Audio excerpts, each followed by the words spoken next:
তুমি যদি সম্পূর্ণ পৃথিবী পরিমাণ গুনাহ নিয়ে আমার সামনে আসো, সুম্মা লাকিতানি লা তুশরিকু বি শাইআন, হে আদম সন্তান, এই পুরো জমিনটা ভর্তি করা যদি অপরাধ নিয়ে আসো, আর আল্লাহ যদি তোমার সাথে তোমার এই অপরাধের মধ্যে শিরিক না দেখে, লা আতাইতুকা বিকুরাবিহা মাগফিরাহ, তিনি এই পুরো জমিন ভর্তি ক্ষমা নিয়ে আসবে।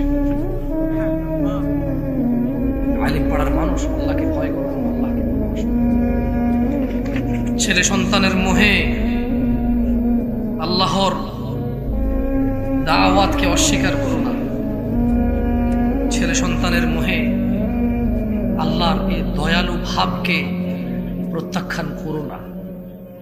ছেলে সন্তান, স্ত্রী, দুনিয়ার মোহে আল্লাহর এই অনুগ্রহকে তোমরা প্রত্যাখ্যান করো না।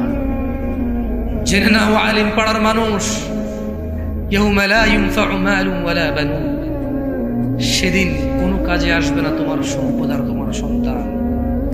ফাইযা জাআতিস সাখা, যখন এসে পড়বে সেই ধ্বংসধ্বনি, ইয়াউমা ইয়াফিরুল মারউ মিন আখি, সেদিন পলায়ন করবে মানুষ তার ভাই থেকে, ওয়া উম্মিহি ওয়া আবিহি, তার পিতা ও তার মা থেকে। আলিম পাড়ার মানুষ 5 ওয়াক্ত নামাজ আদায় করো।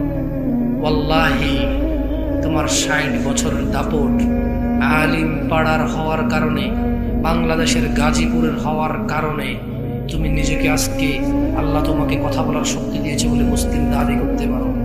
জেনে রাখো, মৃত্যুর পরে তোমার আমল নামা যদি 5 ওয়াক্ত নামাজ না থাকে, সেদিন তুমি মুসলিম বলে বিবেচিত হবে কিনা হাদিস তা বলে। আমরা 5 ওয়াক্ত নামাজ পড়বো ইনশাআল্লাহ। কি হবে 5 ওয়াক্ত নামাজ পড়লে? কেন আল্লাহর সাথে নাফরমানি করো? তোমার দেওয়া 2 হাত কার দেওয়া এই পিঠ লাগিয়ে ফজরে ঘুমাও?